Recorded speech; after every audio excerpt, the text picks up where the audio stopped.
on here today because we found that over the last year and a half, the biggest problem we have in doc review, and doc review are the people behind the scenes that look at all of your documents that you submit. We have more problems with rentals than with anything else. We have so many issues that we thought it would be really important for everybody to get on the same page.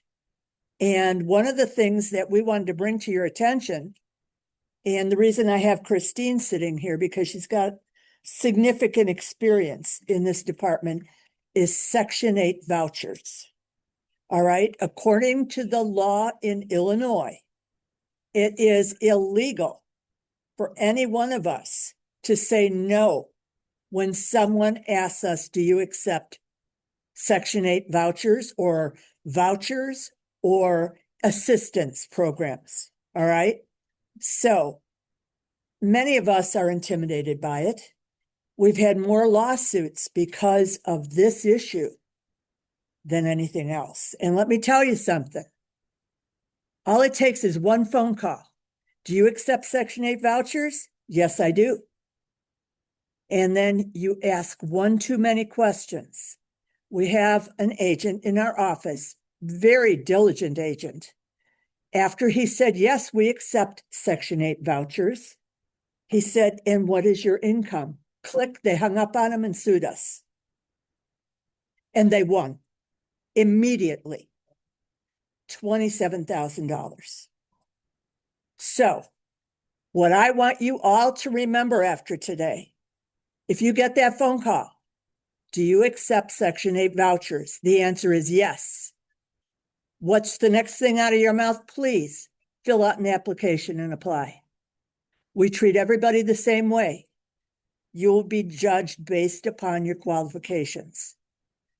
The landlord has a right to set a minimum FICO score that he will accept or she will accept.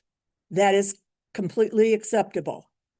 And you are not allowed to judge this tenant based upon the total rent with regard to their income, but only about what's left over that Section 8 doesn't cover. So let's say, for instance, the rent is $3,000 and Section 8 is paying $2,500. You just need to see that the tenant can afford to pay that extra $500. In a lot of cases, the rent is completely covered by Section 8. In that case, the tenant only needs enough money to pay utilities. All right. Now I'm going to turn this over to Christina, who has actually worked with Section 8 tenants. And one other thing before I let this go is that sometimes you think, wow, this is so much work for that very tiny paycheck. But many years ago, one of the first deals I had at the company I was working for was from a tenant that had a Section 8 voucher, a newly divorced young mom who was pretty scared. She was entering the housing market without any help from anybody, just with this voucher. I found her a place and she moved out of that place after a year and she could afford the rent herself. She has since purchased 4 homes from me. Oh, wow. So don't ever think that might stay in touch with your clients because they could end up being a gold mine for you. And she's also referred a bunch of business to me. Okay. Christina, why don't you? Are you still able to hear in the back? Very hard. Okay. Okay. Let me ask Darnell to switch chairs with Sandy. Oh, and let's okay. raise her up. Okay, we can do that. I'm sorry. Thank you. Oh, you're wonderful. Thanks. On this because it, you know, like it has like. You don't need to see the monitor. I will You be just need very to see careful, Sandy. I'll tell you. Yeah. There's not gonna be Yeah. anything You want me to else. put this here so that you have some. No, I'm good. Put this back. Would it help to get a microphone? A Yes. little microphone? Yes. Do you have one? I mean, I have one linked to my phone, you know, the little speaker. Oh, that's not gonna help on the laptop. On your laptop. No, that wouldn't help. I brought It's it all right. with, but it won't help. So we need to elevate your voice a little more. All right. Christina's gonna talk to you right now, huh? Recorded as well. It is Yes. recorded as well. So Right, anything y'all miss, it is recorded, right, so. right. Should I stand? Yes, or- please. Okay, That's the best way. all right. So I have dealt with or helped people with the Section 8 housing voucher, actually quite a few times. And I do have some advice because a lot of people, they might not have done the process with their clients before. So it is a little bit more of it's a different process. So there's some things that you'll want to need to know. And one thing is that they would be given a letter from the housing authority stating what kind of things are included in their voucher. And a lot of times it's not including the utilities. And they're also needing to pay about 30% of whatever their income is. So that's something to. Usually the letter would say that, if they're covering utilities, which usually it's not covering the utilities. And also, many times, often than not, they are required to pay 30% of their income towards the rent amount. And then the balance would be paid by the housing authority. Okay. Also,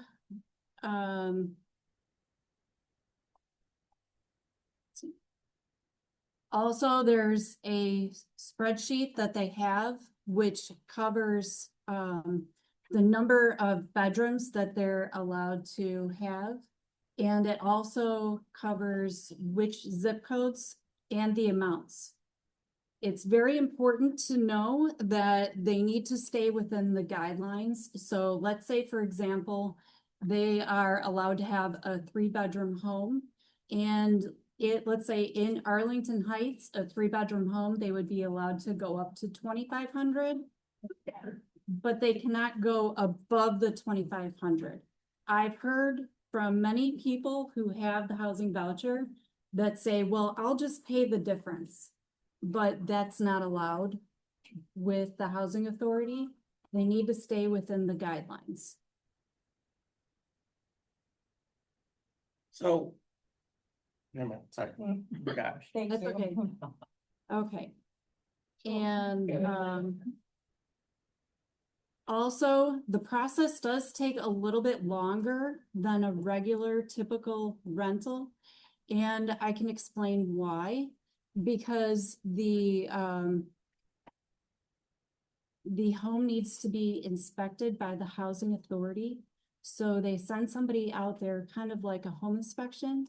And really what they're taking a look for is anything that is not working or anything that is dangerous or something like that. So let's say, for example, the heat is not working or the AC, or there's screens missing out of the windows on the second floor, which could cause a hazard if there's a child. So Mhm. they want to make sure that all the smoke detectors, CO detectors work. They want to make sure everything is working. Now, it's nothing really to be scared about because they do offer the owner to make those modifications. Yeah. And then they will send somebody out to go back and inspect the home again and make sure that it's been corrected. So that's nothing really to be scared about. So, for example, power time, as far as inspection, Uh-huh. will be additional to. the Yes, yep.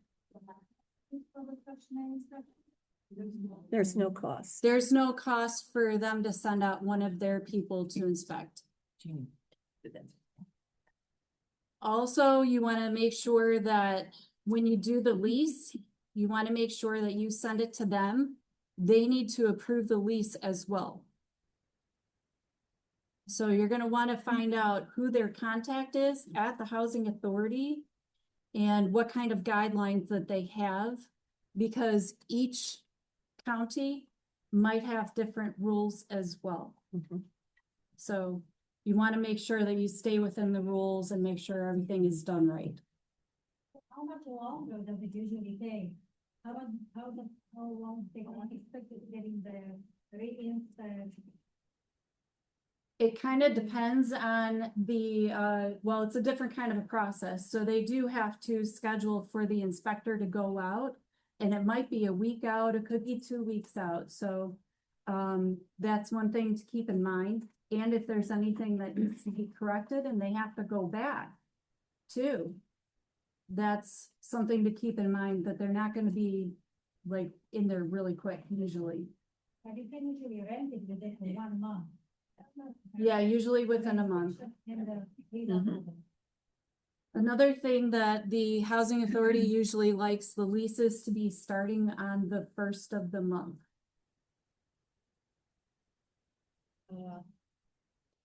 Yep. Well, after inspection, if they require some fixing, Mhm. can the landlord say, I don't want to fix it, then turn it down? Well, I mean, that could happen, but they're not going to approve the Yeah, home Right. if those things are not corrected. then it cannot. These are pretty basic items that they're looking for. They're not looking for anything fancy. No, yeah, it's wellness and safety. That's it. Yeah. I mean, and Section 8 also inspects these properties on a yearly basis as well. Even Okay. after they're rented. So you were saying, Christine, that the voucher, whatever form, it Mhm. says that they have to contribute a certain amount? It will say in their letter, they have a letter from the housing authority saying that they, That's why I was confused, because I thought that the rule was they can't pay, like, you're not allowed to, like you said, overages. So what are they paying and what are they judging? so a lot of times they are asked to pay about 30% of their income, but it's within whatever they decide, the housing authority. So it'll say in that letter, They're paying that to, it'll say in the approval letter. It would be paid to the landlord. okay, Mhm. but they can't exceed that amount. Right, No, they They cannot. can't exceed the maximum amount on the voucher, right. Yeah. the zip code. Yep. Okay. Keep in mind, Exactly. some of these people may not have an income also. And so then they would probably not be asked to. I'm gonna try contribute. and ask again that we try and keep the questions to a minimum until the end. Yeah. Because I've got people who need to leave. And I wanna make sure that they hear the most of the presentation rather than the least. So let's try to table the questions, write your questions down, and we'll be sure to answer them all before we leave today. But let's get through the presentation, okay? Thanks, guys. Appreciate it. So another thing too is that the first month's rent, that would be coming from the housing authority and would be sent to the landlord on the first of the month. The security deposit would be their responsibility, Very good, thank you. okay? Right. You have more? I think I covered just about Okay. everything. Okay, All right. real quick. We have 2 raffle prizes to give away. Pick a card. Because Bill McNamee has to leave today. Here. First one is Letitia.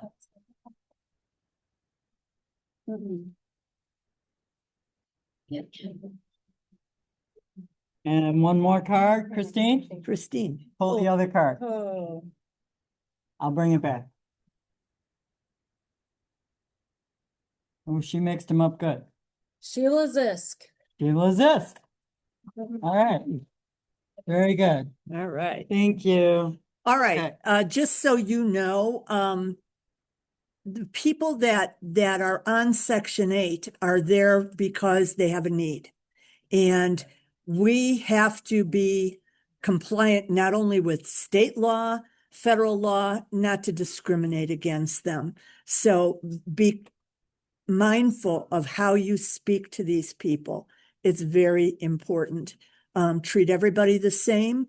And yes, if you have a landlord that says to you, I will not participate in a Section 8 rental, then I think it's in your best interest to say, you need to find somebody else to help you. All right.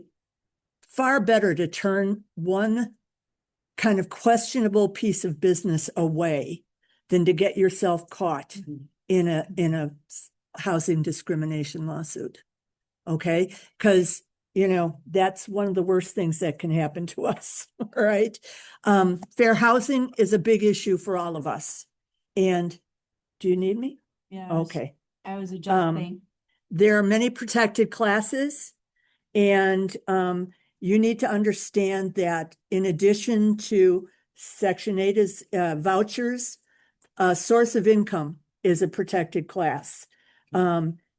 Race is a protected class. Family status is a protected class. I have given you a list of a bunch of different protected classes. But be careful in your advertising that you do not say things like good family neighborhood. That can be construed as you want only people with families. That would discriminate against people that don't have children, that aren't married. So be cognizant of that. You have to give everybody the same exact screening. So we are allied with a company called Listing to Leasing that does our tenant screening for us. Have we ascertained how much that costs at this current? So the listing to leasing is free for landlords and brokerages and realtors. The applicants do pay for it. So there are a few packages. So like the basic package would be like credit and criminal background check. And I believe that one's like $40. If your landlord wants like the eviction, screening, it's a Okay. little bit more, but yeah, definitely. It's a great portal, friends, and I would highly recommend it because it does screen everybody the same. I can't. Listing to leasing is in your agent dashboard. On the fourth. SmartConnection.com. On the fourth row, the third tile on the fourth row. Listings to leasing. Christina has one more thing to add. So I have one more thing that I'd like to add about how to have that notated on the lease application. And so what I typically do is I put it down as kind of like a job. So I put housing authority and then the amount that they're allotted. And then as one of the, instead of a pay stub, I give the letter from the housing authority showing that they are allowed that. Okay. Does that make sense?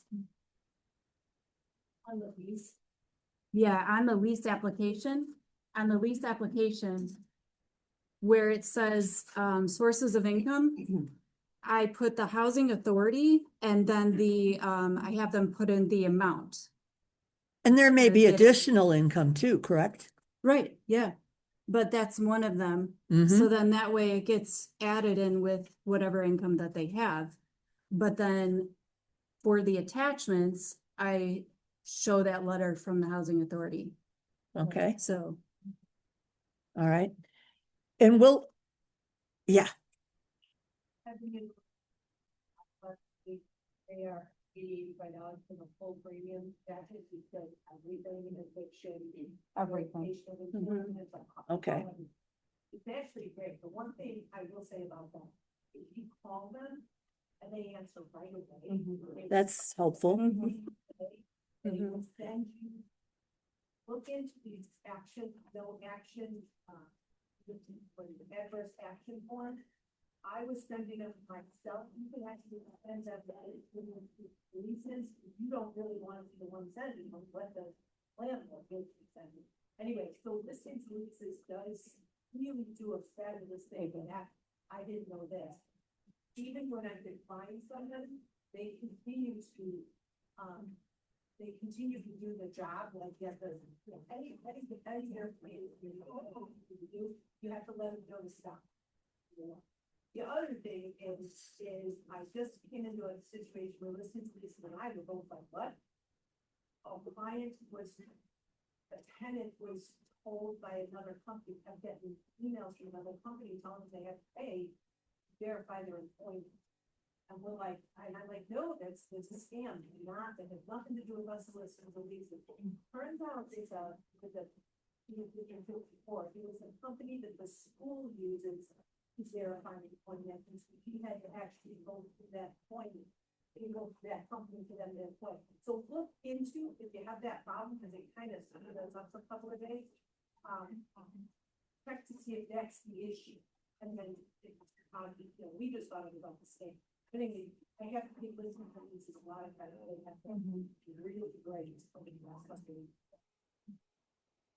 One other thing I wanted to bring to your attention is that individual villages, communities, cities can have their own protected classes. Did you know that? It's not just state and it's not just federal. Counties can institute their own regulations. For instance, in Madison, Wisconsin, for instance, students are a protected class. Okay, so it's in your best interest when you're doing rentals to call the village, the city, whatever it is, and talk to the building commissioner's department and find out if there are any additional protected classes in that village.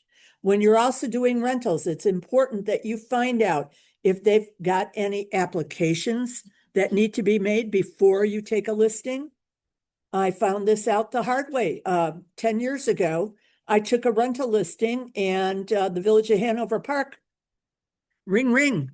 Hey, you've got a new rental listing. You didn't apply for a license. I said, excuse me? I had to take a 2-day class. What? Oh, yes. I had to pass a As test. an agent, you still have to do it. And Yep. the OGen too. It's wild. And in certain places like Streamwood, for instance, they come out and inspect your CO detectors and your smoke detectors. So there's so many different moving parts. In Mount Prospect, for instance, you have to also have a license to do rentals. So if your landlord is around, you can make them go do it. But if you are managing that property, it's up to you. Okay? So one of the things I want to bring to your attention, I don't know if this should be in your packets. It's a notice of adverse action. Okay? Rather than picking up the phone and say, your application was rejected. This is black and white. This tells them the property address, the tenant's name, the landlord's decision to deny your application for lease was based in whole or part upon what is wrong. Insufficient income, incomplete application, inability to verify information on application. And, I used to, in a former life, before I became managing broker of an office, there was a time when I actually worked for the Section 8 office in Arlington Heights. And we would get calls all the time from prospective landlords who would say to us, we want to know about the quality of this person who is applying. And what we were trained to say is that you can go visit them where they live. That's acceptable. And say you want to do an interview at their house. Also, call not the landlord they've got right now, because if they are a bad tenant, that landlord's going to say they're wonderful because he wants to get rid of them. Call the landlord before that. So I always ask for 2 landlords back. And then you call that previous landlord and say, were they good tenants? Right. Okay. I also wanted you to be aware of something else. I included it in your packet. This is the rental. Now, this is from Heartland, and you're all welcome to use this. This is for your protection, the protection of your tenant. When you do a final walkthrough with your tenant on this rental property, you're going to go through line by line every room of this house and check off what condition the mailbox is in, the fences, the gates, the trees. If you find anything amiss, you're gonna put it on here. When you're done with this final walkthrough, you're gonna send a copy of this to the landlord. You're gonna give a copy of this to the tenant. And when the tenant moves out, you're gonna do your final walkthrough and you're gonna mark what changed, okay? And if you mark that the window in the dining room is broken on here when they moved in, they can't be charged for that window when they move out. Okay? And it's so the tenant doesn't get mad at you and says, you know, pictures are always helpful too. I always encourage people, especially tenants, to take pictures and to keep those pictures. Okay? Just so you know. So everybody should have a copy of this. Make copies for yourself. One of the biggest problems we've had in the office with paperwork is the fact that people do not understand completely how we do rental paperwork, okay? And on our rental listing agreement, and you should have a copy, on page 2 of the rental listing agreement, where it says at paragraph 7, brokerage compensation, okay? I'm the listing agent on this particular, do you need me? No, you're. Oh, okay. You're good. I only want a half a month's rent. So at paragraph 7, I put in $1,200. The rent is $2,400. Then I have a discussion with my landlord before we go any further.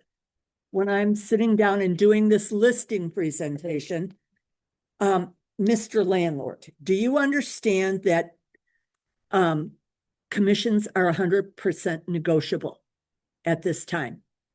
We have never had set commissions, but we used to tell you had to pay the co-op broker. I encourage you to pay the co-op broker because everybody has to earn a living, and especially tenants more than likely do not have extra money to pay their agent. So Mr. or Mrs. Landlord, how would you like to compensate the co-op broker? And then we put it in the next paragraph, paragraph 8. This landlord has decided to give them a half a month's rent. All right. Now, on the next page, paragraph 9, Mr. Landlord, what do you want me to do if an unrepresented tenant calls me and says, I don't want an agent? Do you want me to work with that tenant? Now, he could say, no, I don't want you working with an agent. I recently had a seller, and this is on a sell and buy, who said, I do not want you showing my house. I want a separate, I don't want you ever to be in contact with the people that are going to buy because I want my privacy protected 100%. And I said, that's fine with me. I can always assign other agents to those buyers or tenants, as the case may be. But if the landlord wanted me to work with an unrepresented tenant, I would insert that unrepresented tenant compensation at paragraph 9 on the listing agreement. All right. And I don't think I need to just make sure everything is completed. Yes. Sandy, can this be changed, because I'm doing one right now? The listing agreement has a box checked, regular listing agreement for sale that you can check, not to dual agency. Yes. Don't have that box on the form. Yeah. Finding myself having to add in. some Yeah. wordage there. I know. Make a that note. listing agent Yes. automatic- Absolutely. Absolutely. So, at I make a practice in my business. I do not do dual agency. So maybe Sonia could put that. I'm sure she would be happy to do Yeah, that I'll for make us. All right. One thing to do, once you're a dual agent, is with a rental, you're a dual agent to the whole thing. Explain that, because truthfully, I never really realized. I didn't understand your question. The whole lease, and then some, so there's a lot more liability. there. Once you become a dual agent, actually, your hands are pretty much tied with regard to how much information you can give either party. And you're basically locked into filling out the paperwork and not advising this. You can't advise the landlord anymore. I don't think this tenant has enough money, or I don't like their credit. You can't do that. And yes, you are locked into dual agency for the duration of that tenancy. All right. And once you become a dual agent, if that tenant wants to, now, if the tenant wants to go rent something else in a year, you could represent them, but not with this landlord. All right. I just talked about this one deal where those girls said, well, you were my dual agent, so you should have told the landlord that I wanted to buy a house, so you should have wrote that into the contract so that anyway, long story, attorneys involved. Yeah. But once you represent them both, you represent them both. So, and I just keep saying, I'm the voice between the two of you. That's why I don't do dual agency. I do single agency. I represent the landlord. I can give my honest opinion to the landlord, what my gut is telling me after I've seen this application. All right. If you're a dual agent, hands off. You can't analyze anything, can't make any suggestions. One of the things I want to ask you all, when you are working with a tenant, do you give up all responsibility to the listing agent to choose how to fill out that lease? I have agent after agent after agent telling me it's not my job. I'm the tenant's agent.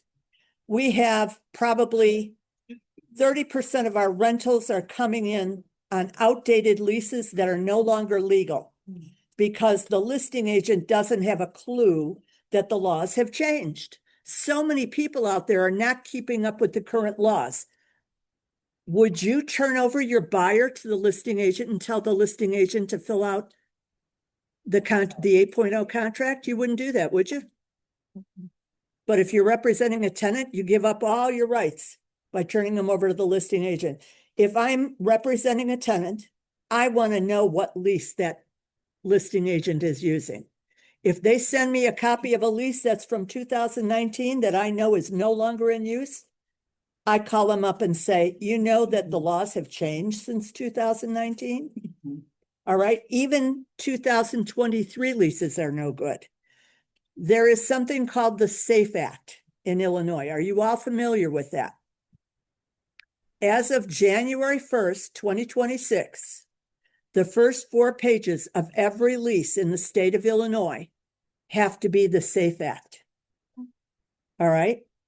So if you use an old lease that doesn't have the first 4 pages, all right.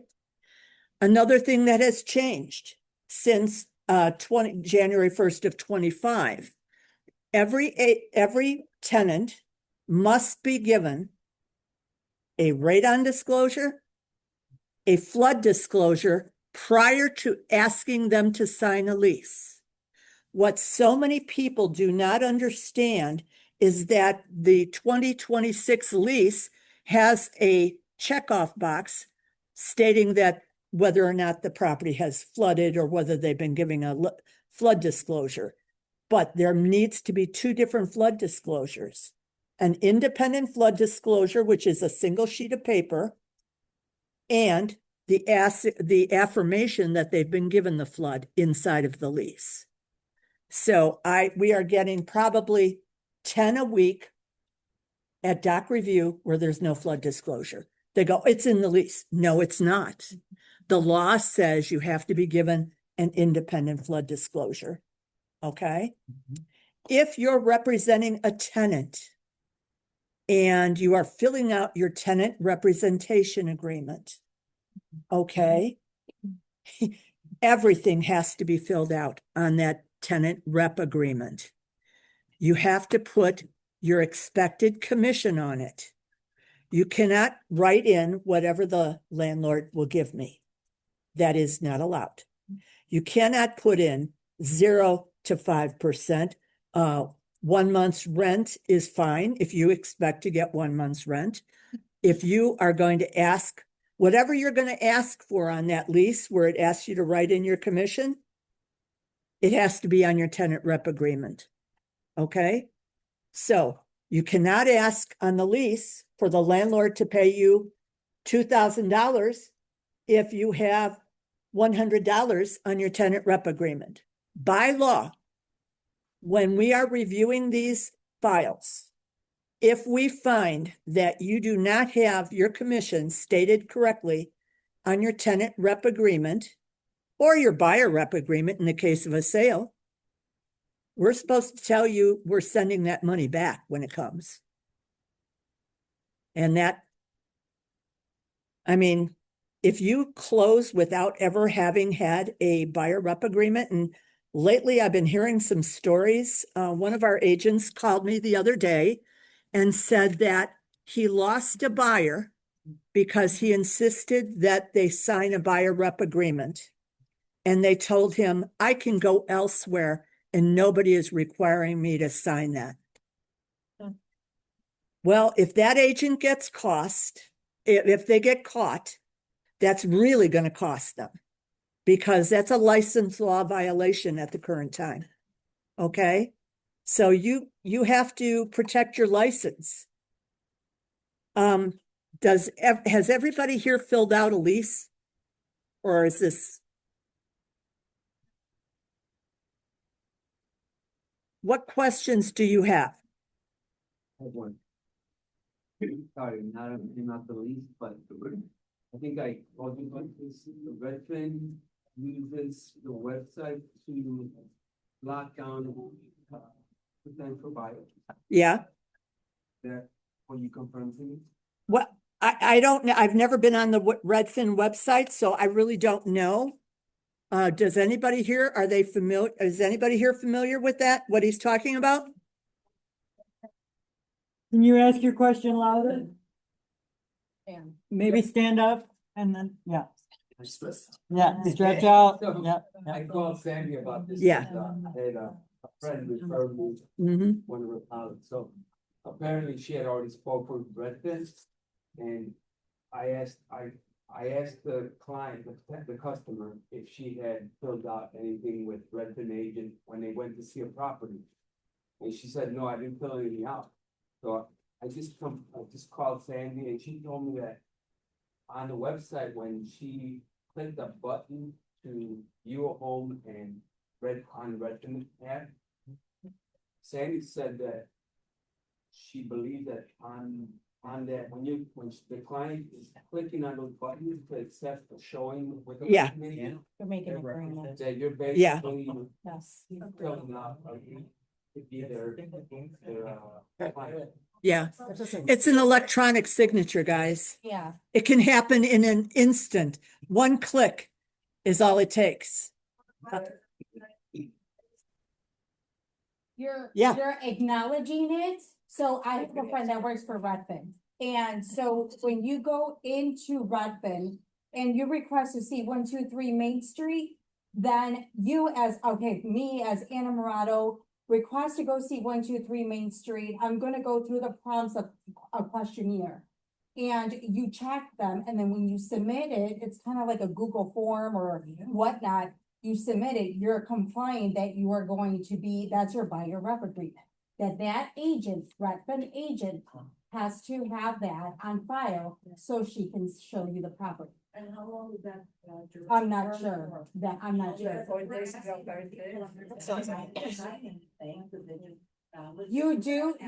They do get it in their email, so they do. Yeah. know. It does get it. Yeah, but I- I mean, everything that is sounds illegal. electronic. It's like if we would have something through DocuSign or it's the same thing. It's just an It's not a acknowledgement. form though, like the form is like 4 pages. Right. That's clicking, that's They like, can't They do- they can't- could have designed their own form Yeah, that is shorter. Yeah. they're gonna get sent. Yeah, they can't do that. Again. They're doing it. I've been in our, Question in the Oh. back too.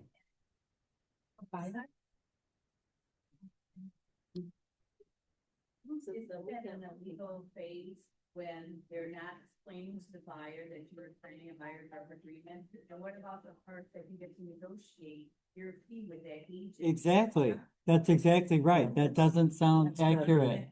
You know Because what? you have to negotiate the amount. Until the courts test that, I'm not an attorney, so I'm not in a position to say yay or nay. I will tell you, I was in an arbitration hearing about a year and a half ago, with, one of our agents who said that this was, fortunately, he's no longer with us, so I can speak. I'm not going to give his name out. His, fiance, bought a house from a Redfin agent, and he wanted the commission. It was his baby mama. And he says they never had her sign an agreement. She went out and looked at the houses with the Redfin agent 2, 3 times. And we were suing for the commission. We lost because they produced the buyer rep agreement. So Sandy, if they, That this is she why I knows. tell my buyers to not click on anything on Zillow, Redfin, Realtor.com. I know. Because are they signing an exclusive agreement, so therefore we can't, you know. That's why you have to be so careful. Now, you have a right. If somebody approaches you and says, I didn't sign anything, but I've been seeing houses with this Redfin agent, you have a right to ask for the name of that agent. You call up the managing broker and say, I've been contacted by this buyer who's been working with one of your agents. They claim they do not have a buyer rep agreement. Mrs. or Mr. Designated Managing Broker, would you please send me a copy of your buyer rep agreement if in fact you have one? And they should be willing to do that. I would be, to protect you guys. I would be happy to say, yes, I've got a binding agreement here. Okay? Okay, that we disclose what the buyer agreed to, like the commission. You mean commission? No, I don't, no, we don't. You could white that out, Oh. line it out. I don't share it, but if you ask, do you have a signed buyer rep agreement? Yes. What's the date on it? And when does this, you have a right to ask when it expires as well. The same thing, if you get a call from a seller who says, my listing is expiring, I want to hire somebody new. And you say to them, when is your listing expire? I'm not sure. You have a right to call up the listing agent and say, when is this listing expiring? And they have to tell you. All right? The filling the form there on the Redfin, the check mark is equivalent of a digital signature, or they do need to have like a DocuSign or an e-sign form of I believe, the house. I'm not positive because I have never gone onto the website. So I can only assume, because so many people are doing it and getting locked in, that it is some sort of a digital signature. When you click. In need of the procurement clause trigger snowball effect. They are going with the different agents, and the Redfin agent says, well, I was first the one opening the. Then they can sue the tenant or the buyer for commission. That's the way this world works now. If your tenant rep agreement is violated and they go to another person, you have the right to take them to court to enforce your commission. All right. Unfortunately, it's in this case, because we're paying the co-op broker, another broker could sue HomeSmart Connect for the commission, and we would go to arbitration and that would be decided. But if not every company is paying co-op commission. A lot of them are only paying the listing side, and they're saying, you negotiate directly with the seller, we're not dealing with this. In that case, the seller or the landlord has to send us a check. All right. But if the landlord stiffs us, then you got to take the landlord to court. It's a lot harder and more expensive to take the landlord to court than it is to go to arbitration. Arbitrations have just about disappeared because of the fact that almost all of the brokerages no longer pay co-op compensation on sales. Yes. So I do a lot of rental. For the rental, so I typically, when I'm showing them, we can do kind of an old house style, because they go very difficult. I always have them signed by a broker. I do it for that particular day. Only, so that they're not logged in to me right. representing them everywhere else they go. Most of them have never, experienced someone explaining that process to them. They're like, well, I've seen other properties, but most agents don't bother doing this. However, when we say one of those tenants comes and rents that apartment, but that buyer broker agreement is just for that day, I've had files kicked back because my buyer broker agreement didn't go through the date of which they are signing the lease.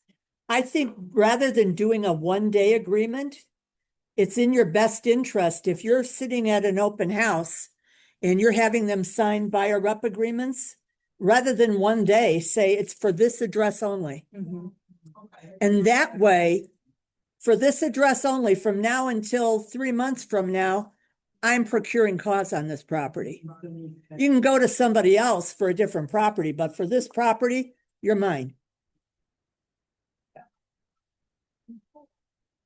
What?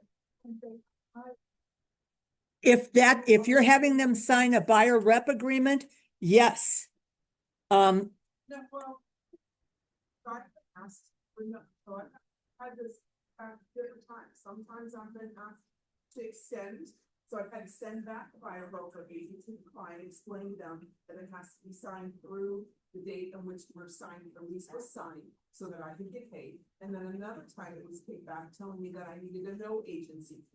So I'm just trying to figure out, right, so they signed the buyer broker agreement, but then when I send the lease documents over, I'm only representing the landlord, so then they sign a no. Well, if your lease reflects that you're doing dual agency, But the lease doesn't. I'm just saying. some of them do. Oh, right, I understand if the lease does, but Mhm. just trying to understand exactly the forms that are being turned in, so that we're not constantly having to go back to clients and asking them to sign something that's already been signed. Are you talking about sitting your own listing, Yeah. open house? Yeah. All right. All right, so you practice dual agency. You don't? Then why aren't you doing no agency instead of a buyer rep? Because if you don't want to do dual agency, Hold on, yeah, listen to Sandy, please. if you don't want to do dual agency, you're far better off having the tenant sign a no agency page. All right. Now, we've had some agents in our office say, it says optional. The IAR form said signatures are optional. Oh, that's all fine and good if you're sitting in open house to pass out IAR optional forms. But if you're coming to us with a contract for that tenant or for that buyer for that matter, I want signatures so I can prove to the state in an audit that you really gave them the no agency to sign. Okay. And I prefer that you use a no agency that really explains what they are giving up in no agency. I will tell you that I have seen double-ended transactions, threefold increase in the last 2 years, because more often than not, buyers and tenants think that if they go directly to the list agent, they're going to get the property cheaper because they think the listing agent is not making money on the buy end.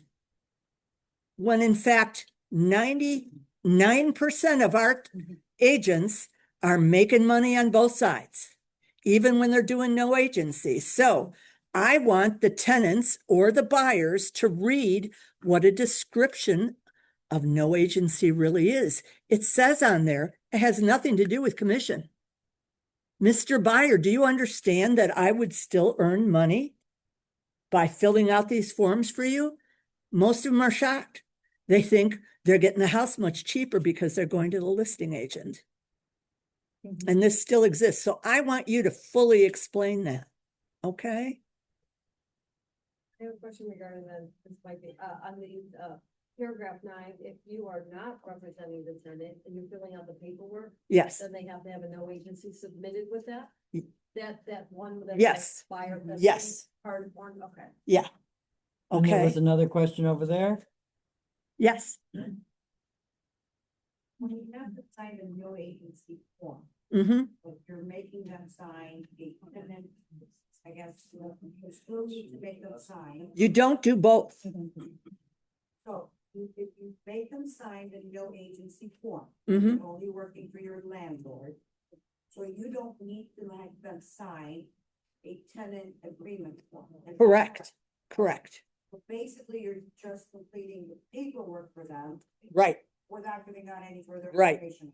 right. Just want to clarify that. Under no agency, keep in mind, you are allowed to give a CMA. You can do a little CMA for the buyer or the tenant and show them this is what has sold or rented in the past 3 months.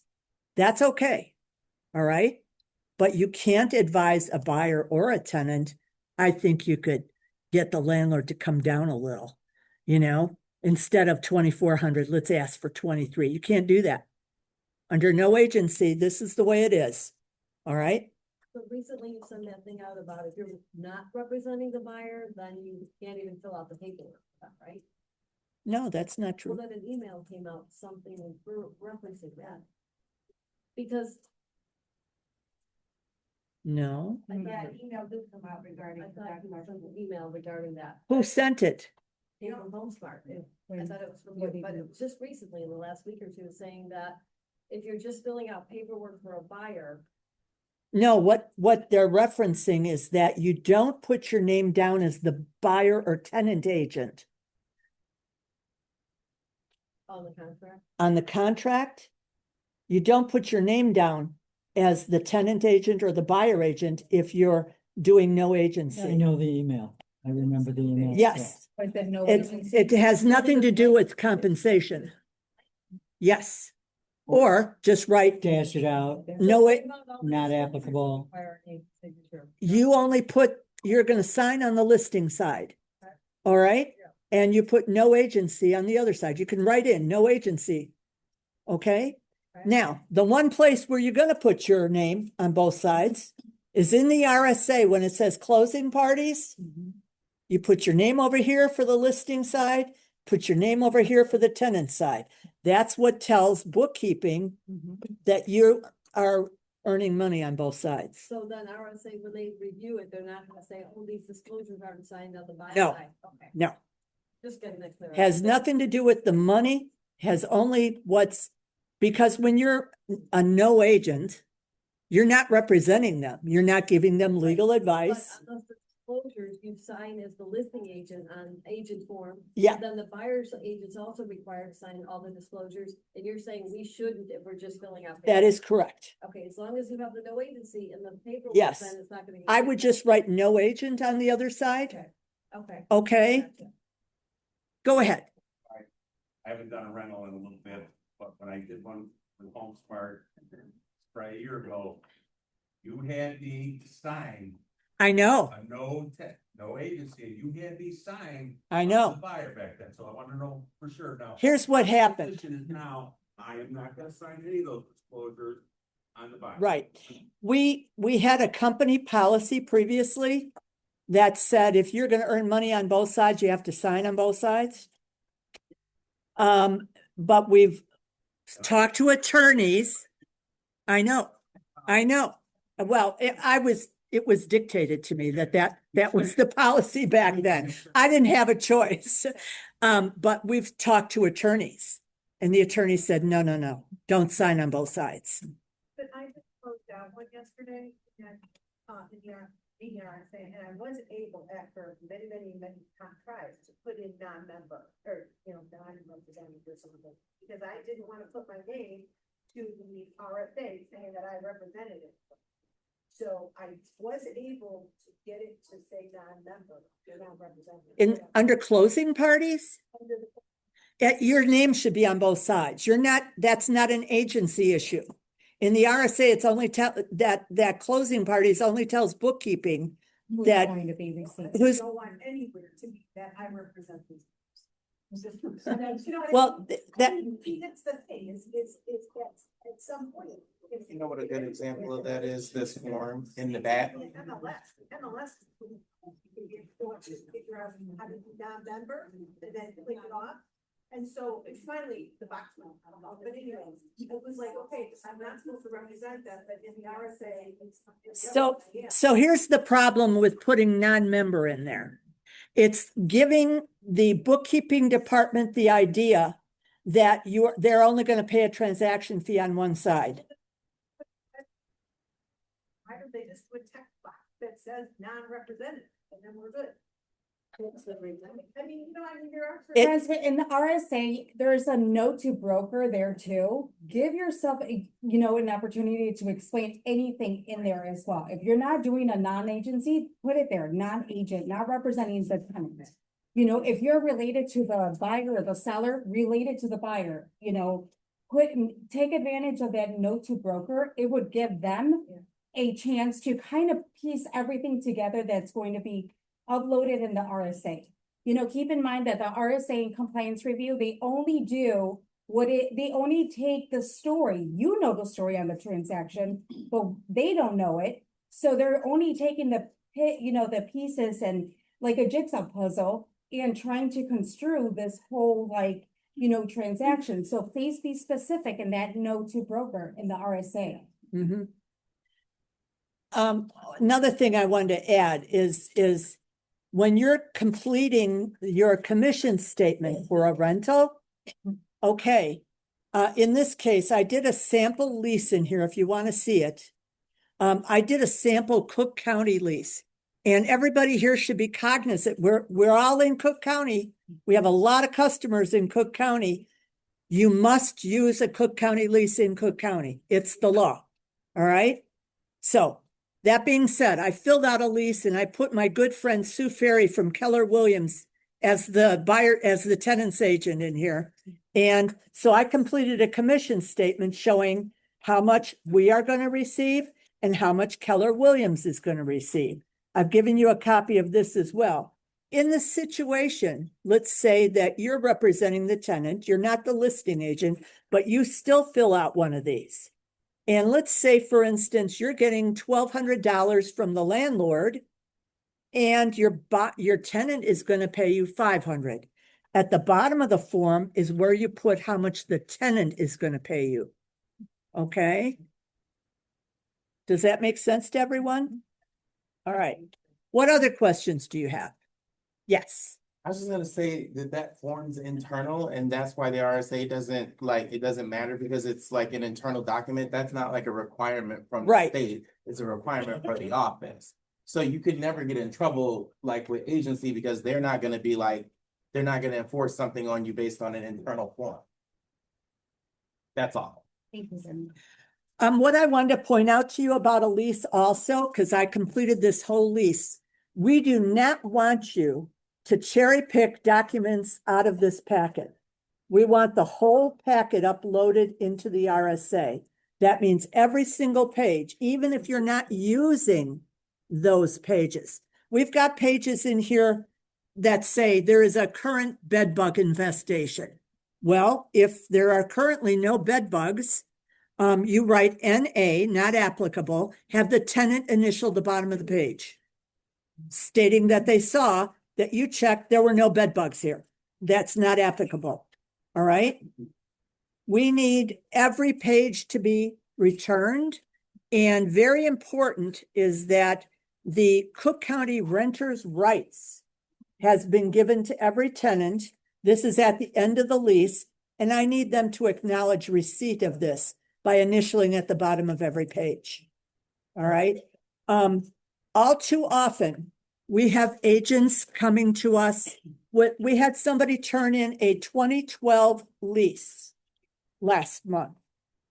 I mean, there have been so many changes in the last year and a half, let alone since 2012. Oh, guys, please. Seriously, it's a problem. In Chicago, you must use a Chicago lease. You cannot use a suburban lease in the city. All right. outside of Cook County and outside of Chicago, there are leases that, please use look at the bottom of the document, should have a date when it was approved. Usually in the lower left-hand corner, you'll see a date. Make sure it's 2026. When we get to 2027, I'm sure there'll be new laws and everything will change again. And I heard something, I was in a meeting, a broker's meeting just yesterday at NASBAR. And they were saying that there are new lawsuits in the works. And there are people that are challenging the NAR law settlement that happened in August of 2024. And they said, we could be sitting here in 6 months and back to where we were then. So you know what? We're going to take it day by day. What comes, comes, and we will adjust. Yes. All of our rentals, go to Zillow because they're a brokerage now. What? So when you go to manage your rental on, Zillow, you can, people want a tour, and then you can invite them to apply. Do I have to send a non-disclosure? But if they send back the application, what I'm doing is I am taking that information, sending it to my landlord. He is making all the decisions. I think you're making a mistake by working through Zillow. I would much, if somebody approaches you from seeing this on Zillow, I want you to send them to listing to leasing. The last person I went to listing and leasing, was a mother and her daughter, college-age daughter, and it wasn't $49, it was $89. Now, let's have the full packet, Barbara. And what do you need? What do you need? What does the landlord need? They need the credit, they need the pay stubs, they need all of those things, right? So for $49, you can get that? No. You have to pay. I knew it. 89 times 2 people is $165. They might not even be getting that. Being approved for it, now they paid $165. Right. That's a good point. Send them an application. I think it's a good one. Well, the law change said that you can use, if someone declines you, you can use that same application on a different property, so. Yes. Because the consumer, the tenant or that. To avoid that, because back in the day, they used to go through $1,000. Right. I used to warn people about it. I said, look, you're probably gonna pay double. Let's stay focused on the questions so that we're hearing everybody's question.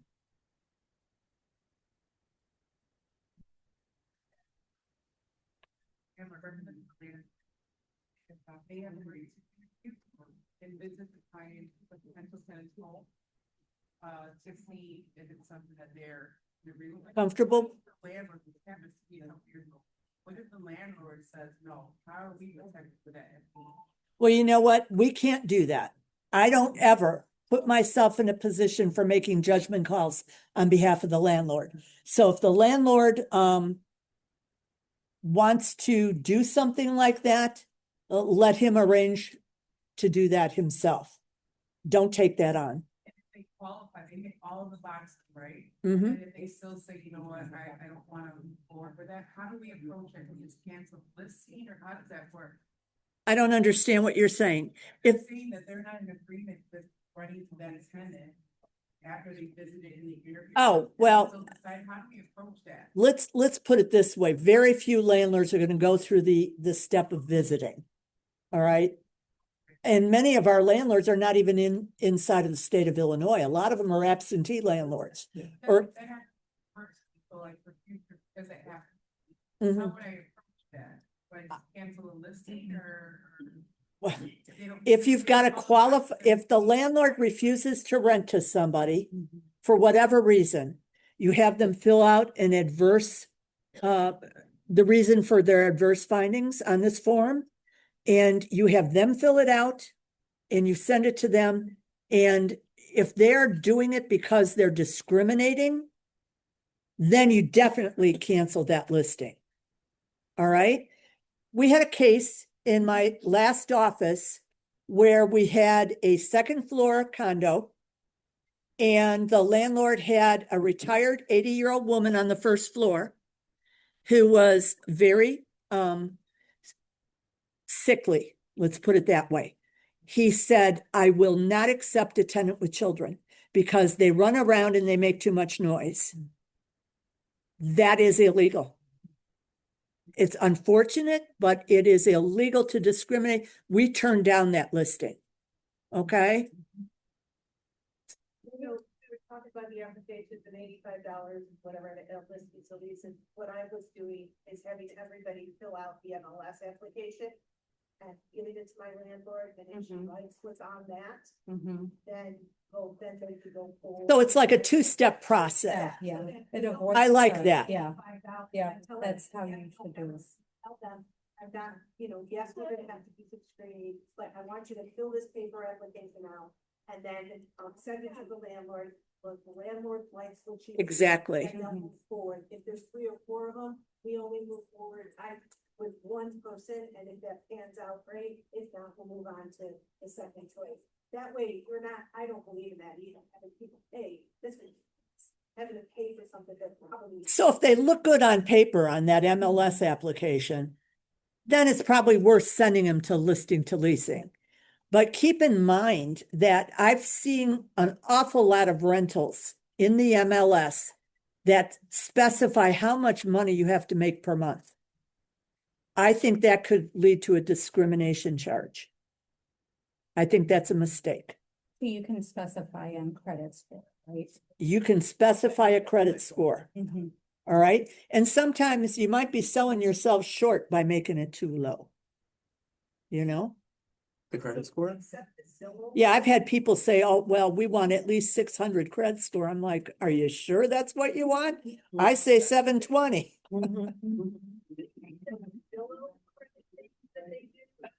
You know, when they go through, and they do all that stuff on Zillow or Home, do we have to accept those as actual credit?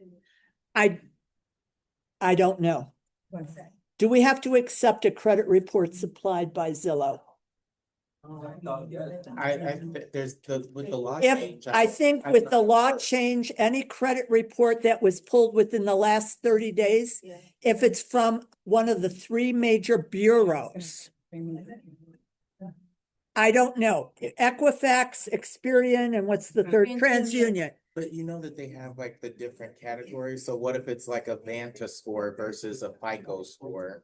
I don't think that is the same thing, is it? No, it's not, that's what I'm saying. Yeah. The law is saying that, because you know, like Credit Karma, it's not, Yeah. it's not a FICO. Yeah, It's not official. we're not forced to accept a Credit Karma score. Can't hear the question. We're talking about the different types of credit scores out there. Not everything is equal. In other words, Credit Karma can say your credit is this, but in actuality, if you have it pulled by TransUnion or Experian, it might be totally different. It's a soft pull versus a hard pull, Right. right? I have a couple questions. One, I understand not putting the minimum income requirements on the MLS because that could, you know, potentially. Yeah. Cause a problem. But then also the flip side, people are spending money on the application that they would never qualify for. Right. It's a catch-22. So I think that suggestion of having a 2. So if you look, if you look at somebody's application that they filled out, the MLS application, if you can see their income doesn't remotely qualify them for this property, you can say, I don't think it's in your best interest to apply. Okay, so the other question I have, is the landlord required to fill out that notice of adverse action for every one they decline? It is not required at all. We require. We do not, but I'm telling you, it's in your best interest to have the landlord do it. Everyone they decline. Yes. So. Because somebody can come back to you in 6 months and say, you called me up and said I was declined. I want to know why I was declined. And then if you have this paper, you can go back and see why. You might not remember in 6 months, but they can sue you in 6 months saying they were treated unjustly. And so as far as the RSA is concerned, can we have like a checklist for if you're applying in the county, if you're doing, you know, Chicago, if you're doing out other suburbs or other counties, a checklist, so that we're all on the same page of what RSA requires, because I think there's a lot of confusion there, at least. Because. A checklist for the RSA? For the Yeah, RSA for one of the- rentals. In the Home Smart Connection, if there could be a checklist and, for each thing, so that we know, I think this will save a lot of time on your end too, because everybody's wondering what they are required, so instead of like. We have a checklist, but I think it's But it's the problematic. landlord Huh? It's the landlord checklist. We have a buyer Okay. and seller checklist, but How not about for this? referrals. That's a tenant checklist. We have a landlord and a tenant checklist. Okay. But what she's saying is that a checklist to know specifically what we're going the to agent. upload for the RSA. Yeah. So we can be in compliance. So if we're going to be leasing in Cook County, this is what is required. If we're gonna be leasing in the suburbs, this is what is required. Well, pretty much it's all the same. You just have to use the correct lease. Okay. All right? It doesn't matter where in Illinois, you have to have the flood disclosure, the radon disclosure, the lead-based paint disclosure if the property is built prior to 78. You need a lease. You need, whether you're a non-agent or a, What about all the documents in here? That's why I'm confused. You're saying you should submit this with initial, like, that's a lease. That's a lease. That's all that is a lease. Hey, just the lease? Okay. No, it's all the So lease. this whole thing needs to be uploaded Yes, to the RSA. yes, Whether it applies or not. yep. I mean, if. And you have to have NA, because there's some documents in this packet that, let's say, the management of that condo complex changes during the course of the lease. The landlord by law has to notify the tenant that the property manager has changed. And then the landlord would go and pull that form out of this packet and send it over to the tenant, telling them that the management company has changed. Okay, so some of the, or let's say, for instance, that the tenant's security deposit is being held by Chase when this lease is initiated. And sometime during the course of that lease, the security deposit is going to be moved to BMO Harris. You have to notify the tenant that you moved that money. All right, because it's the tenant's money. Question. The landlord have rented out the property like already several years ago. Okay, The same tenant continue to renew the lease. So now it's almost the fifth year. The contract will be renewed by August. Does she has to sign another 2026? you should advise, you should, if you're, are you doing the work for the landlord or are they doing it on their own? Because the tenant has their own attorney. So if the attorney you just take out the old lease and then he say, just need to write a. Well, if it's between the landlord and the attorney and the tenant and you're not involved, they can make that decision on their own. You can advise them that the laws have changed and you can advise them what's now required. But you can't force them if they're doing it like by owner, right? Yeah, because right now I'm not. getting And any- technically speaking, we're not supposed to give our board approved documents to the lay public. All right, we're the only ones allowed to use them. So if I have a friend call me up from Berwyn and says, I'm renting my apartment out, send me a lease. I'm not supposed to send them a copy of the Main Street lease. Can we just charge them certain fee, maybe few $100s? Absolutely. We have people doing that all the time. What was the question? I didn't hear that question. Can we charge just a few $100s to complete paperwork for a landlord if they don't want to be bothered? Absolutely, Yeah. you can. Yeah. All money has to run through the company though. Yeah. Okay, nothing, you don't accept payments personally. We got another Yeah. question in the back? Yep. Can you speak up a little bit? Okay. For the owner. Somebody on the agent owned. Absolutely, And we cannot rent it as a dual. Correct. Never be a dual agent.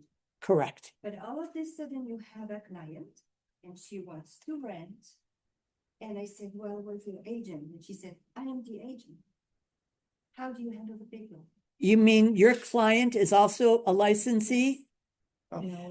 Then say represent yourself. So, Then you. so. Then you would do no agency with her. But then she doesn't pay you either, right? What? Okay, so you do no agents Yes, Yeah. ma'am. and she gets paid and. She doesn't get, well, if Sounds she's, like nobody gets paid. if she's, if she has her license hung with a sponsoring broker, she can get paid. If her license is not hung with a sponsoring broker, she cannot receive money. Who's gonna take this to? Huh? Who's gonna pay So her? the landlord, let's see, if I don't offer co-op to her, not gonna get paid, but it is still. Well, if she's a licensee with, let's say she's with Century 21, Never. fine, she can complete her own paperwork. She's not your client then. But she's not getting, She can get paid. but the landlord, I am not offering her co-op. If your listing agreement says you're not offering co-op, then she's on her own and she won't get paid. That's. Okay, all of you, and we have a lot of people buying and selling their own properties here and renting their own properties. The license law in the state of Illinois says you must disclose on the contract that you are a licensee in the state of Illinois. So if you're selling, you put your name, Illinois real estate licensee, for the whole world to see right next to your name. All right. Now, when you forget to do that, which we have about 10 of those a week, then you must fill out a separate form that says, yeah, I'm the buyer, and, or maybe this is your brother-in-law.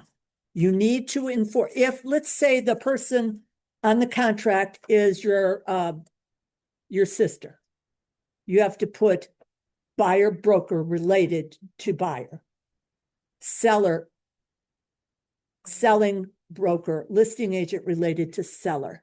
That must be on the contract. For the buying We got other people in line. Hang on, Sam. Raise her question. She's got one more question. 30. Right here. Oh, notice.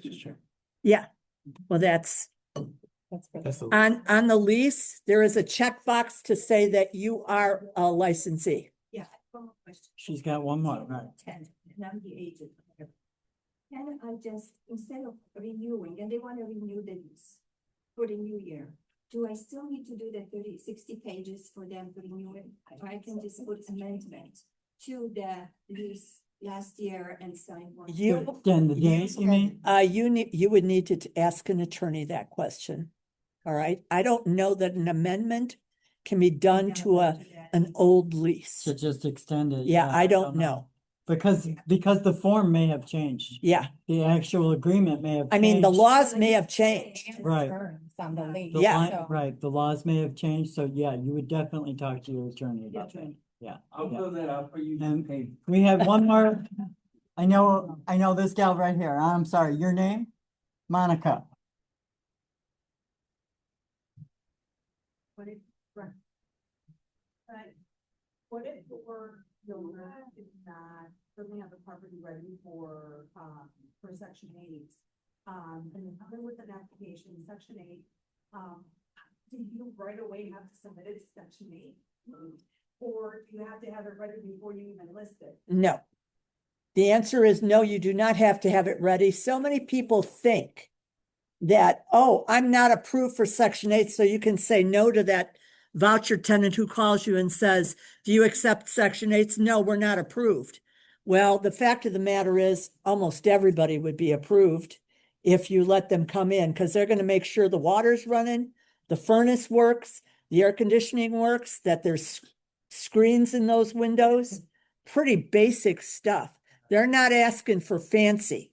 Right. Section 8 is not coming in to make sure that you have the prettiest chandelier. Okay? Smoke detector. Smoke detectors have to be present. CO detectors have to be present. Okay, Okay, Monica? Okay, over here. And I'm sorry, your name is? Santa. Santa. Awesome. Going back to our first question. Okay. She's the agent, she's the landlord, another agent was coming to rent her property. She was told that there needs to be signed a no agency disclosure. Why is that? She's an agent. No, if the agent is coming, no. But you just said that. there Well- needs to be no disclosure sign from her to me. She but said I'm that- an agent and she's an agent. She said originally that was her client, but it turned out her client was an agent. Well, if it was her client originally, and then her client suddenly disclosed that she's an agent, that's problematic, and I would probably, to cover my butt, have them sign a no agency. Question again is, if I'm an agent, renting from an agent, does that no agency disclosure be repeated? No. They know, No. I know what I'm No. getting myself into. No, under ordinary circumstances, that would not be necessary.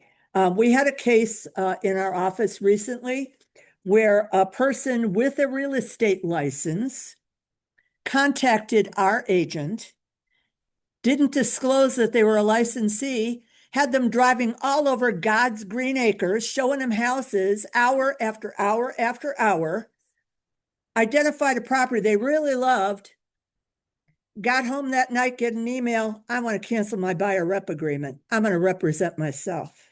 Oh. So what I did the very next day after talking to our agent, I filed a complaint with the IDFPR Yep. that she misrepresented herself and was deceitful.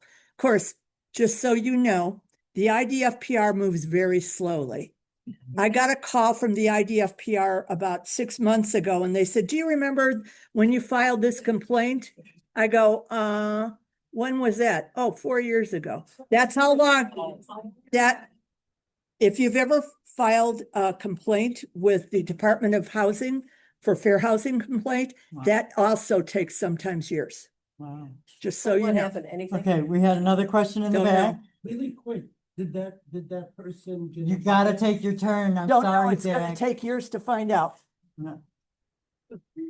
Right there. I didn't know that you have to pull listing this from, being related to other.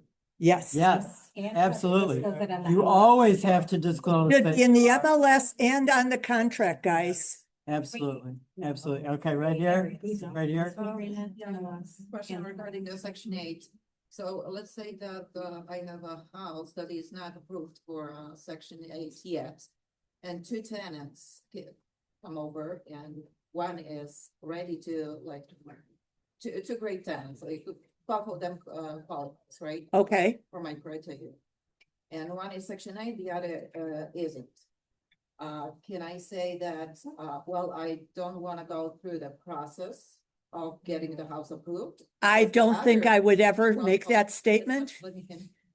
Because the other qualified tenant also is ready to move in next week. And I just don't want to go through the process because nobody's gonna pay me for 2 months. If you've got two applicants at the same time, let's say they are equally qualified. One is section 8 and the other one isn't, and the one that isn't is ready to move in tomorrow. I don't have a problem with you saying we chose another applicant because we could rent it faster. There- Offers, right? Yes, it's a multiple offer situation. That's not a problem. But I would never say to somebody, my landlord doesn't want to wait for a section 8 approval. I think that is problematic. Okay, we're next over here.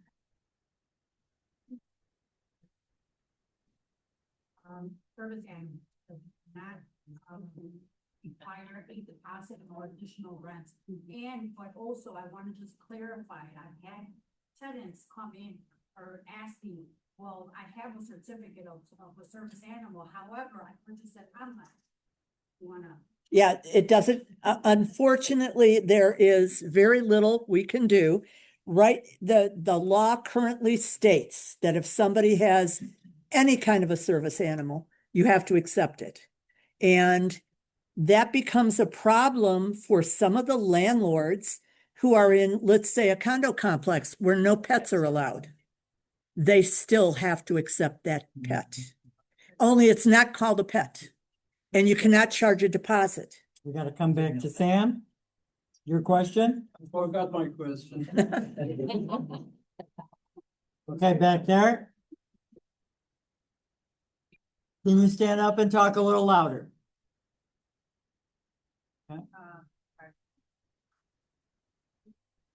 Responsibility, come up with security deposits. Yeah. But can the housing authority, dictate the maximum amount that the landlord can have on the security deposit? There was one time where I was dealing with somebody that was, a voucher holder, and they said that the security deposit can't be more than the price amount. The one month's price amount, and we went back and forth, and they eventually moved down to something. Most security deposits are equivalent to 1 month's rent. Usually. I don't think that, I mean, I've seen more. I've seen it as more. I've seen it as more. I've negotiated it Right. more before, Seen it as more. yeah, but I usually try and get that negotiated as rent. That instead of doesn't make it deposit. illegal. doesn't make it illegal. Yeah, it doesn't make it illegal. I'm sorry, I can't hear her question. Thousand, the landlord wanted 2,500. Yeah, yeah, I've seen that happen. Sometimes that happens when somebody has a pet and they just bump it up to cover any damage. But keep in mind, if they have a service animal, you can't charge a pet deposit. Mhm. Right. Right. Deny them those Yeah. Right. Now, what is a problem for some landlords? Let's say you've got a landlord that's extremely allergic. Yeah. And they want to move back into this house in 2 years. And you tell them, and I had recently a client tell me, rent our house out. We're going to be gone for 2 years. We'll move back in, but no pets. I said, then you know what? You need to do this on your own. I can't be involved Mhm. because that's Yeah. discrimination. Right. Okay. Zach, you had a question next? It wasn't a question, it was just a follow-up. Okay. All right. And then Sheila, I saw your hand up. Hard for security deposit and more for like, 10 days, you know, if they pay after 10 days, they have strict rules, like you can only charge $10 for the first 500, you know, so make sure you're paying attention to Chicago versus the suburbs, which I know is, I know what the suburbs are. And if you're working in an area, somebody wants you to show them houses or rentals in an area you are really unfamiliar with, you're probably better off referring it to somebody in that area. Because there are things that I don't know everything about Lamont that I should know. So maybe I'm not going to show in Lamont. I might find an agent more familiar with Lamont, let's say, for Okay, instance. Gabby? The listing agreement for the property. Yeah, Can be no longer than to 1 month rent to our brokerage and then home compensation to, no. we cannot do that anymore. No, the listing agreement is set up. The first paragraph deals with how much you as the listing agent want for your services.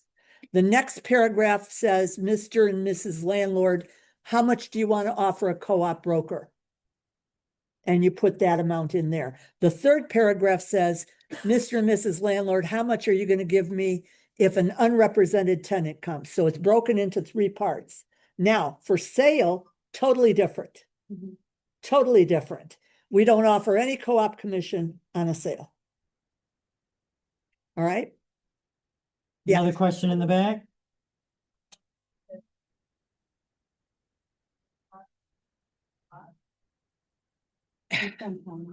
It's probably legal.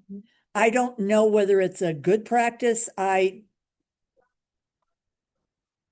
know. Barbara? So you can, if the landlord agrees, you can list the property for 1 month's rent as a listing agent.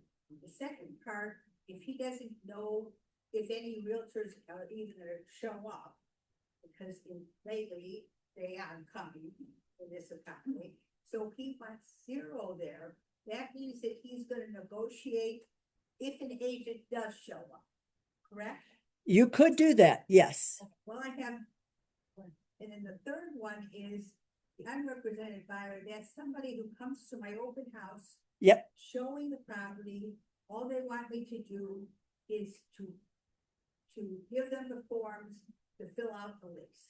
Don't ever let a tenant or a buyer fill out your forms. What I'm saying is, I agree with that, Yes, right, and then that amount would be, if it's Right. $600. right.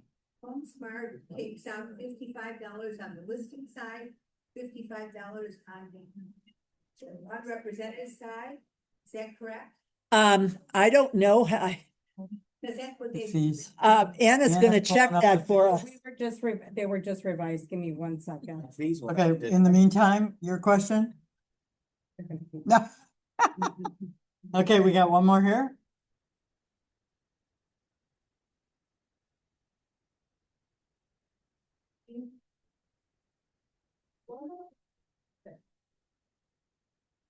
I don't know what's going on, but a couple years later, she was not informed or she was not honest. She was downsized to London. Okay, So now she's technically supposed to pay the difference. difference. Yeah. And she hasn't, because she cannot afford it. What's the best practice here to just help her out? I would say start eviction proceedings. Or talk to housing. Or talk to housing and see if they can help her locate another place. See, one reason why they could lower her bedroom count. Let's say that you have children that grow up and move away. Now you don't qualify for a 2-bedroom any longer. You only qualify for a 1-bedroom. For 1 year? I don't, Christine, have you read those vouchers from top to bottom? Are they good for They're- 1 calendar year? Well, there's a start date and then they get, interviewed and then. Okay. They extend it usually. They probably, Annually? my like- guess is, and The Just- inspection is annual too, isn't it? yeah, just so you know, they'll come Yeah. back um, to back. check. Section 8 will check that property during the year while that tenant is in place to see if they're taking good care of it. Sometimes we would get some pretty bad reports. Do we have the fees, Anna? We do. So the fees for the lease transactions is 10% of the commission plus your 75 risk deduction. But if we do no agency, we get charged with stuff right on the other side also. Yes, And a rental? yes. Yes, Wow. yes. Mhm. One Inflation. more over here. Two questions. One is going back, because I almost forgot the question, but going back to getting a copy of your credit report, if you're the tenant that's applying or you have a tenant that applied, how do they get a copy so that they can use that to go to the next application? Listing to leasing, I believe, will give them a copy, a full copy, not only of their application, but of their credit report and everything that they found. And then they're able to use it again. Yes, and it's good for what, 30 days, I believe. Yeah, 30 days, yeah. Second Yeah, so question. they can. Yeah, Yeah, yeah. okay, I had a client last year, a tenant client. She had a service animal, but she asked me to not disclose that on the application to the landlord because I don't want to get discriminated. And then later, I had to tell the landlord, she has a service animal. Honestly. Fortunately, we got her in the apartment, but Yeah. is that illegal? You know, well, it is not legal for you to agree to not disclose. Anytime there is something that could be considered adverse, you must disclose. All right. Having a service animal is adverse? Well, Is that adverse? the landlord might think so. I don't think so, but I think you have to be 100% honest with your landlord. If it's your listing, it's your duty. So I wouldn't hide anything. I don't believe in hiding anything. Okay, we got a question here. Yes. That the tenant can use their report from listing to leasing for 30 days. Yes. How do they share? Because honestly, if I'm the landlord, I wouldn't accept the PDF copy of that report because I everything could be believe- photoshopped. if I'm not mistaken, and Anna might be able to check into this for us, they may be able to get a copy, and I wouldn't accept something that you've maybe gone home and whited out certain things. I would feel better if it came directly from listing to leasing to the next landlord. Can you check and see? Can I speak to We that? got a question Please, over here yes. first, and then I'll come back to you. Christina's gonna talk on that a little bit, elaborate a Okay. little bit on that. So They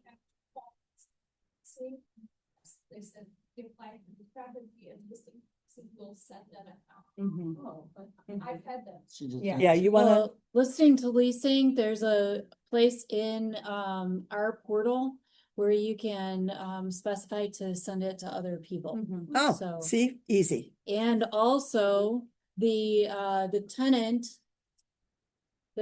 who is doing the listing to leasing for the application and the credit and background check, if they use their username and password after they've already completed everything, they can go back in there and see those documents.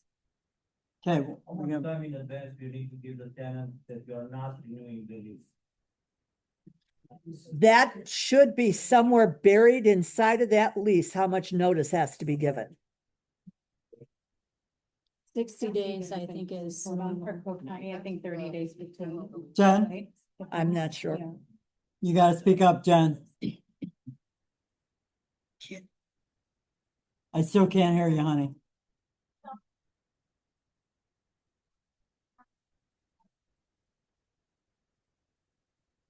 I think we're forced to accept a report from another company if it is within 30 days and has to be sent directly from the other source to the landlord. So you can't come to me with this in your hand and say, here, accept this, because you could have doctored that document.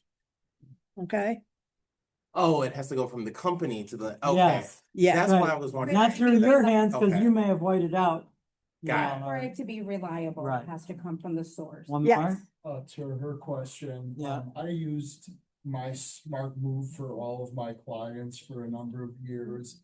Kind of curious why you guys, I'm curious, is there a benefit to Bill or the office to using leasing to listing, or why is that preferred over my Smart Move? And why is independent agent, do I have to use that vendor for this particular part of a transaction? I believe that when Bill set this up, he vetted a bunch of companies and he believes that this is the best vendor for protection of our office. So that being the case, he asked that all of us use it. So, And remember, this applies to our E&O insurance as well. right. So in order to keep our liability and our cost to the lowest amount possible for our E&O insurance, we want to keep those vendors in place for those. I mean, they're not going to say goodbye to you if we accept Smart Moves documents Right. on one of your listings. But if you have a choice and somebody comes to you and I think they feel that this is the best product out there. You know, there's a lot of different companies offering that service. How many of you have used listing to leasing?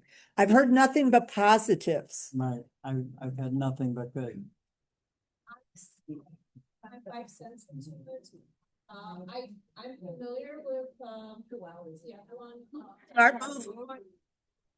I think listing is so much better, and plus you have all the application is online. Right. With Smart Move, you only get the background check, credit check. I don't think that anybody can submit their application.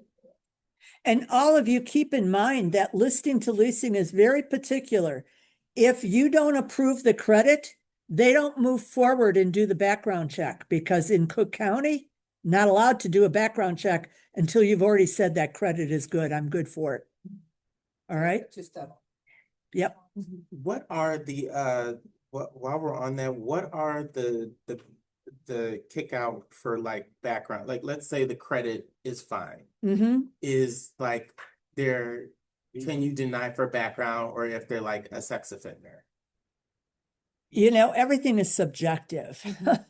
And so I don't ever decide that question. I'd leave that up to the landlord.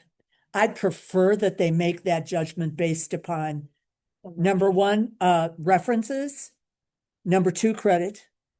And I do know that the state of Illinois does not want us saying that we reject somebody because somebody got caught shoplifting 8 years ago.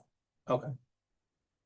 But he said sex. But offender. a Well- sex offender has to be on location too, because it can't be around the school. So if your Yeah. rental property is around a school, Or it's But I'm children. saying, could they just, could the Children. landlord say, no, I don't want to rent to a sex offender, period, on a moral basis? Yeah, yeah, that's a more. Yeah. But is that a protected thing, like, cause. well, you know, I don't if think it's sex credit- offenders are a protected class. They're so specific about how you, I know, I'm saying. I like, know. Is there a, So in other words, they can refuse because the documentation that came back says that they're a sex offender. Well, Well, think about it. If you have like, if it's a multifamily home, right? Like a Yes. building, oh, and there's Jesus. children Think there, like that. Yeah. and you were committed as a sex offender or child, Yes, child, yes. you have to say no. That's a valid But thing even to if you check, don't right? have children. yes, There. And but I will Sure. tell you, Yeah. But like in Chicago, they're not allowed to do the criminal back. that's No. what I'm saying, they're Well, not allowed to not- do a criminal check in Right. Chicago. They not at can. all. I thought you just had to approve the credit first. Only credit. There is no criminal Okay. background in. All right. This, Well, this now- is what makes it so confusing is because everybody has like, A different, Yeah, and what if the landlord does his own check and finds out? and then they deny I it. think we're losing our crowd. All right. See, I'm gonna go back Getting lost in to the Kelly's weeds, but it's question. important. Yeah. So in regards to form, One more question and then we'll end and we'll have lunch, okay? in regards to forms, like I think one of the confusion, and maybe this would avoid a lot of confusion with the RSA. Is okay, for Cook County, you have your Cook County lease. For Chicago, you have your separate Chicago lease. Yep. Okay, what about suburbs? Suburbs can use any approved 2026 lease with the SAFE Act as the first 4 pages. Suburbs outside of Cook County. Yes.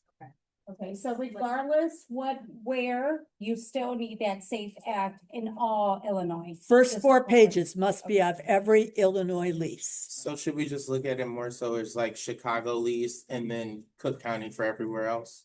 Well, Cook County for Cook County, but like if I'm renting in Kane County in Elgin, I They don't need have to one? use, yeah. It's a much I- short, I mean, you've I- got I 7 use my pages, Heartland. as 7 pages as opposed to 38 Oh, pages. 100%. I have 2 rental properties in Elgin and I use my Heartland, my board lease Yeah. for Kane County. Okay. Right. That's, so going back to your question, Cook County, Chicago, and then everywhere else, just use your board. You know, one of the things that we kind of get hung up on, Is it the same? Yes, it's uniform. one of the things that we get kind of hung up on in doc review is when things don't match. We have somebody asking for a half a month's rent on the lease and their buyer rep agreement or their tenant rep agreement says, $100, we can't approve that file. And we go back to the agent and we go, we've got a discrepancy here. We need this fixed. Right. You weren't allowed to ask for a half a month's rent. That's a no-no. If you only had $100 on the tenant rep agreement, okay? And the same thing for buyer rep. They Absolutely. cross-check the buyer rep with the contract with compensations. Absolutely. Cross-check the buyer rep, the contract and the Listing agreement listing too. agreement and the compensation. Yep. Those 3 have to match. Everything has to be aligned or we can't approve the file. Can you modify your compensation down? I know you can't modify it up, so can you modify it down? Absolutely. If you know that your buyer gets to this agreement, you think, Yes. make it, you can say modify it to whatever the seller. Yeah. Or One of our- payment plan. Or put them on the payment plan. One of our agents called me last week and said, I can't get anybody to sign a buyer rep agreement unless I leave it 0. Then you know what I said to our agent? You need to attend a class on buyer agency where they can help you deliver your value proposition to the buyer. Because you've got to have confidence in yourself that you know what you can do for this buyer to get them ahead of the game. And without that, yeah, you aren't going to get them to sign anything unless you feel good about what you're offering. Okay? Okay, very good. Thank you all for coming. I appreciate it. I appreciate Sandra, Christine, and Anna for being here today. All right. Have at it. Lunch. Oh my God. What time